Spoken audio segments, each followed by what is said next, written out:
한 주간도 힘내시길 축원합니다. 오늘 본문에 보면 참 요즘으로 보면은 요즘도 그 당시도 그렇고 오래 산 나이죠. 127세로 아내 사라가 먼저 임종함을 보게 됩니다. 여러분, 믿든지 안 믿든지 우리는 죽음이란 관문을 통과할 수밖에 없어요. 그런데 죽음에 보는 관점은 세상과 전혀 다르다는 것을 우리가 알아야 된다는 것이죠. 우리 세상 사람은 죽음이란 관점을 슬픔, 고통, 이별로 보지만 우리 그리스도인의 그 죽음의 관점은 슬픔, 이별, 고통이 아니라 천국을 통하는 관문임을 바라봐야 됨을 믿습니다. 우리 그리스도인이 죽음을 바라보는 관점은 고통, 슬픔이 아닌 천국을 향하는 관점, 관문임을 바라봐야 된다는 거예요. 해서 예전에 어떤 독실한 그리스도인 중에 한 분은 자신의 장례식을 슬픔의 장송곡으로 하지 말라고 부탁했던 유명한 일화가 있지요. 아주 유명하신 분이신데 나의 죽음의 장례식을 장송곡으로 하지 말고 행진곡으로 해달라. 그래서 실제 그분의 장례식은 수많은 성가대가 행진곡으로 환송 예배로 하나님 앞에 올렸음을 우리는 기억합니다. 대단한 예배였죠. 여러분, 그렇습니다. 우리 똑같은 죽음이지만 믿지 않는 자에게는 슬픔이고 영원한 이별일 수 있지만 우리 믿는 자에게 죽음이라는 것은 천국으로 향하는 귀한 축복의 관문임을 바라봐야 될 그러한 믿음의 관점이 너무나 필요함을 우리는 보게 되죠. 제가 아는 한 분의 권사님이 지금은 돌아가셨지만 참 그분의 죽음을 저는 가끔 생각이 납니다. 한평생 어려운 학생들을 돕고 또 어려운 성도들을 돕고 하나님 앞에 신유의 은사라는 은사를 받아서 많은 분을 치유하셨던 권사님이셨어요.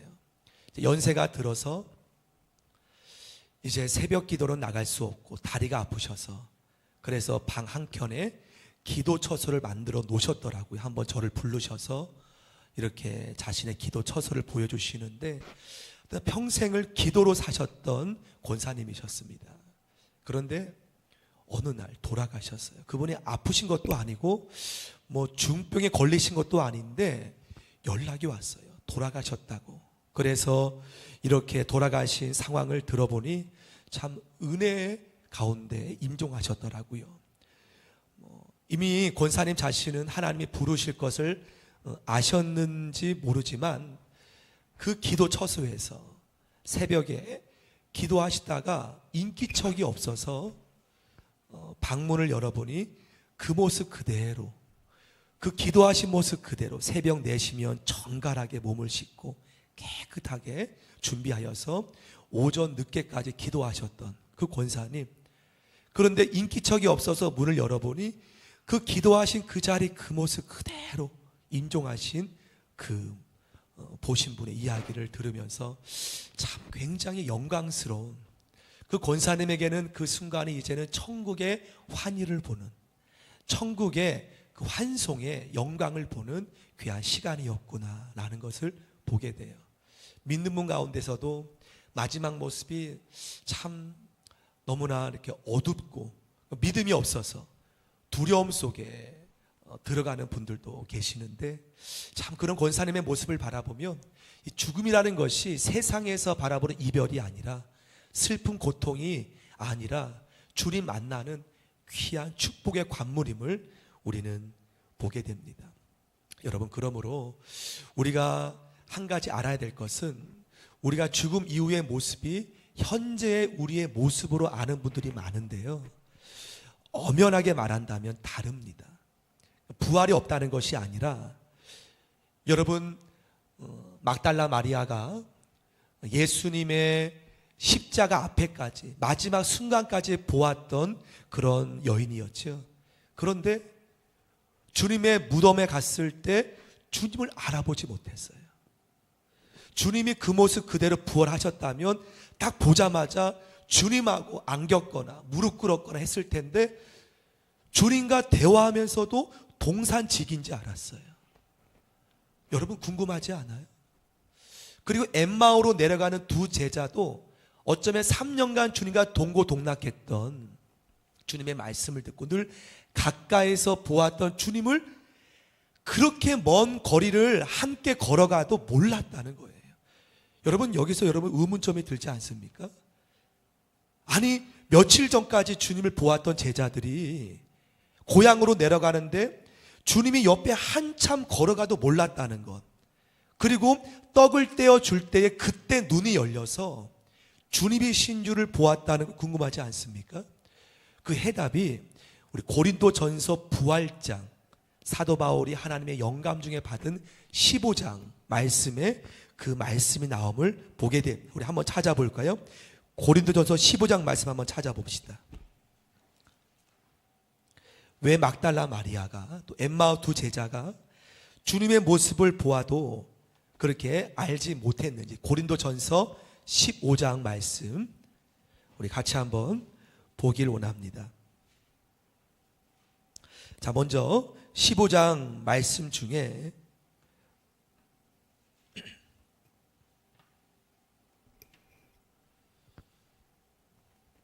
우리가 40절, 우리 40절부터 44절까지 말씀 우리 함께 우리 합독해 보겠습니다. 자, 시작.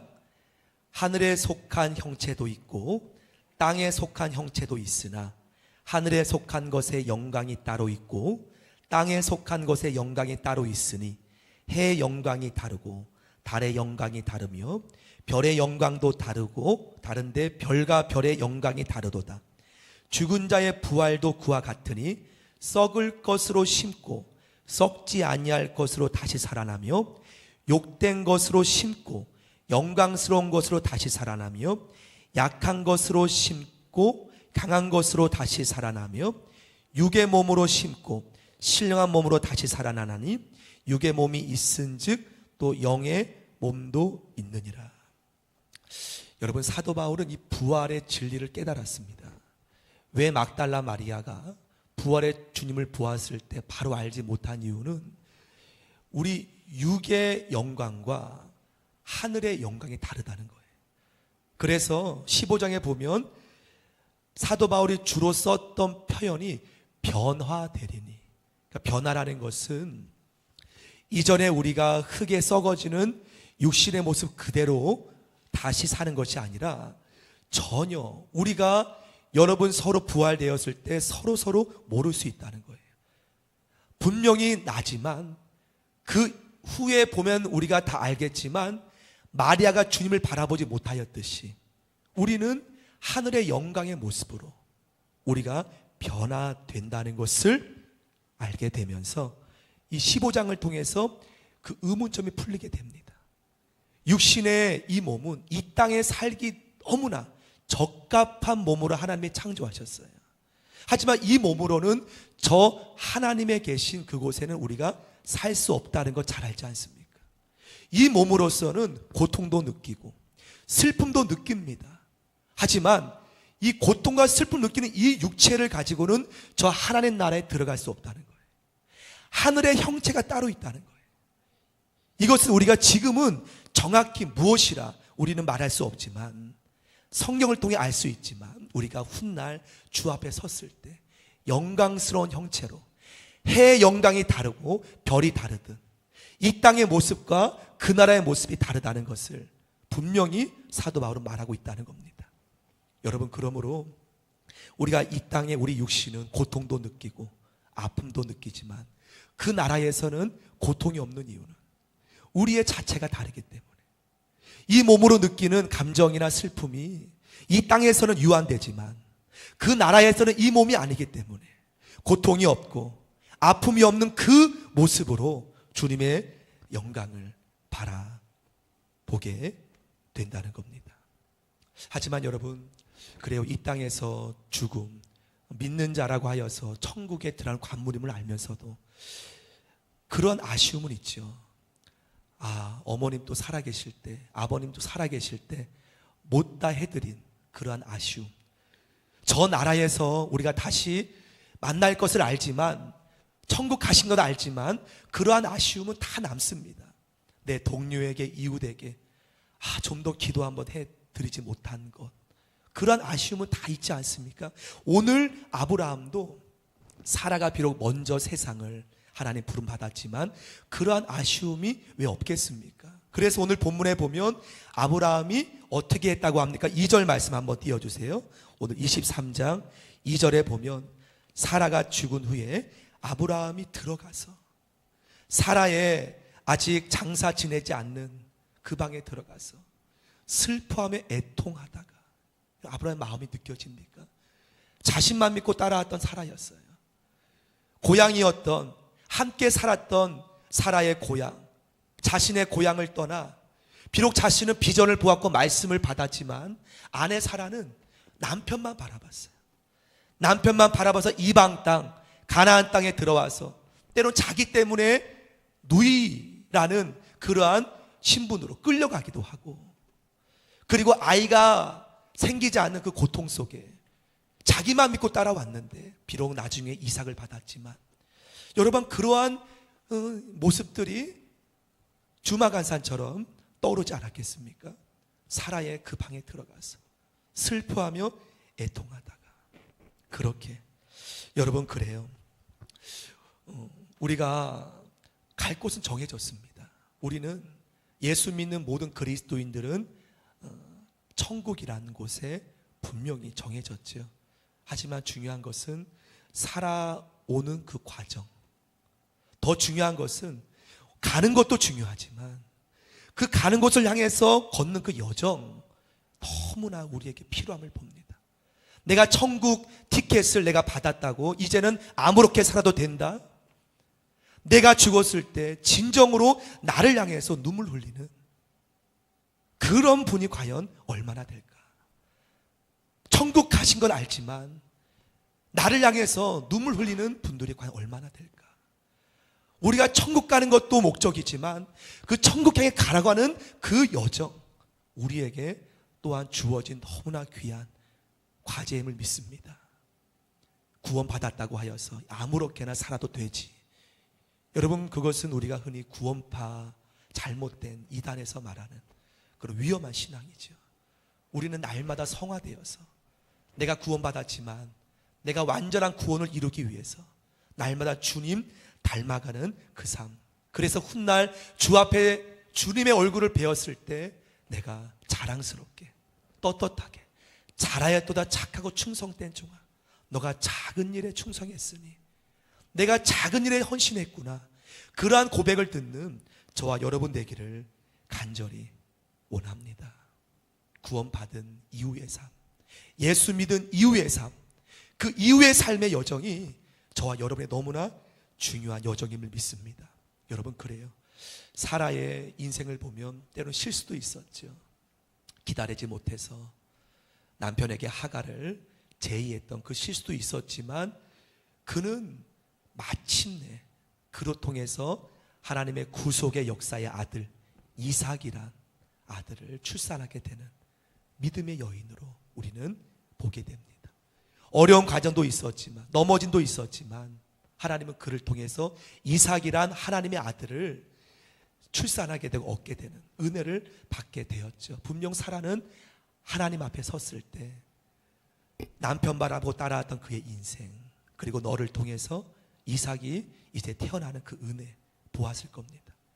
성도 여러분, 그래요. 우리가 하나님 앞에 인정받는 것 너무나 중요합니다. 훗날 주 앞에 섰을 때 우리의 달려온 삶, 넘어졌을 순간도 있지만 그럼에도 하나님 앞에 참 열심히 넌 달려왔다. 믿음의 선한 싸움을 싸웠다.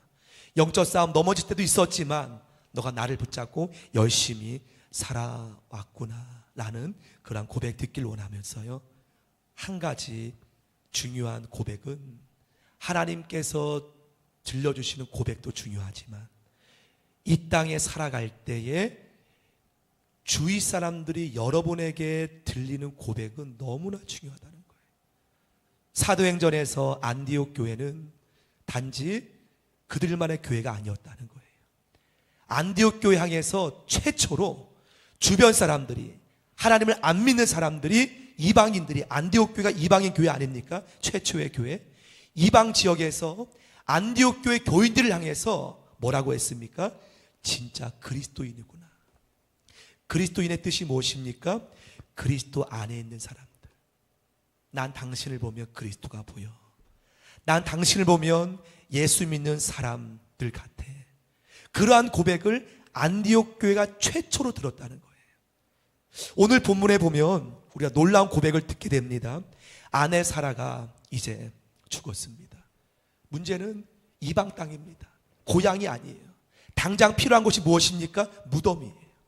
아내 사라의 시신을 장사할 소유지가 없어요.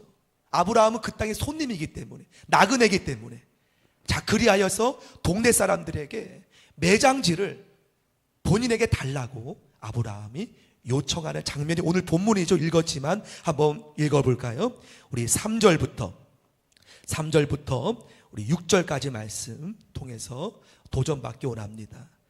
자, 3절. 자, 아브라함이 그 시신 앞에서 일어나 나가서 그 지역 사람 헷 족속에게 말하여 이르되, 나는 당신들 중에 나그네고 거류하는 자이니 당신들 중에서 내게 내 아내를 매장할 소유지를 주어 내가 나의 죽은 자를 내 앞에서 내어다가 장사하게 하시오. 그때 헷 족속이 아브라함에 대답합니다. 뭐라고 대답합니까? 6절 말씀 함께 읽습니다. 시작. 내 주여 들으소서. 당신은 우리 가운데 있는 하나님이 세우신 지도자이시니 우리 묘실 중에서 좋은 것을 택하여 당신의 죽은 자를 장사하소서. 우리 중에서 자기 묘실에 당신의 죽은 자를 장사함을 금할 자 없으리이다. 여러분, 이러한 고백을 들을 수 있어요. 고향도 아니에요. 이방 땅입니다. 매장지가 없어요. 이때 아브라함이 동네 사람들에게 부탁했을 때 아브라함의 행실과 삶이 덕이 없었다면 고개를 돌렸을 거예요. 남이 어려울 때, 힘들 때 아브라함이 돌아보지 않고 자기의 이익만 구했다면 정작 어려울 때 이들이 아브라함을 돌아봤을까요? 매장지가 없어요. 지금 자기의 땅이 아니기 때문에 이때 부탁합니다. 그런데 놀라운 고백을 두 가지를 듣게 돼요. 첫 번째는, 먼저 마지막 고백은 우리 중에 당신의 죽은 자를 장사함을 금할 자가 없습니다. 택하고 싶은 곳에 택하라는 거예요. 아브라함에게. 그는 하나님 믿는 백성이었지만 하나님 앞에뿐만 아니라 그가 사는 그 위치에서 많은 주위 사람에게 당신의 죽은 자 장사할 자 금할 자 없습니다. 마음껏 택하십시오. 이러한 고백을 듣기를 축원합니다. 여러분의 삶 속에서, 직장과 가정과 여러분의 삶 속에서 이러한 고백 여러분 가족에서 듣기를 축원합니다. 또 한 가지의 놀라운 고백이 있지 않습니까? 이들은 지금 하나님을 모르는 족속이에요. 그럼에도 6절 말씀에 보면 내 주여 들으소서. 당신은 우리 가운데 있는 누구라고 합니까? 하나님이 세우신 지도자이시니. 이 한 단어로 아브라함의 믿음의 여정의 삶을 볼 수 있어요. 하나님께 부름받은 이후에 그는 자기만 구원받았다고, 자신만 택함받은 백성을 살았다는 삶이 아니었음을 우리는 느끼게 되지 않습니까? 당신은 우리 가운데 하나님이 보내신 사람입니다. 여러분의 직장의 삶 속에, 공동체의 삶 속에, 여러분 가족에게 저러한 고백이 듣는다면 하나님 앞에 대단한 영광이며 축복이 되는 삶인 줄 믿습니다. 마지막으로 이후의 말씀을 보면 땅값에 대해서 그들은 그냥 가지시라고, 그냥 쓰시라고 어느 땅이든지 그렇게 말하였음에도 아브라함은 정확하게 아닙니다.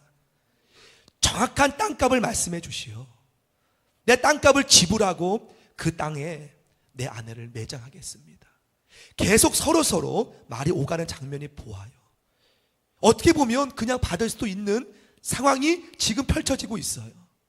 그럼에도 아브라함은 단 한 푼도 정확하게 내가 제값을 치르고 그 땅을 사겠습니다. 그리고 제값을 치르는 것을 보게 됩니다.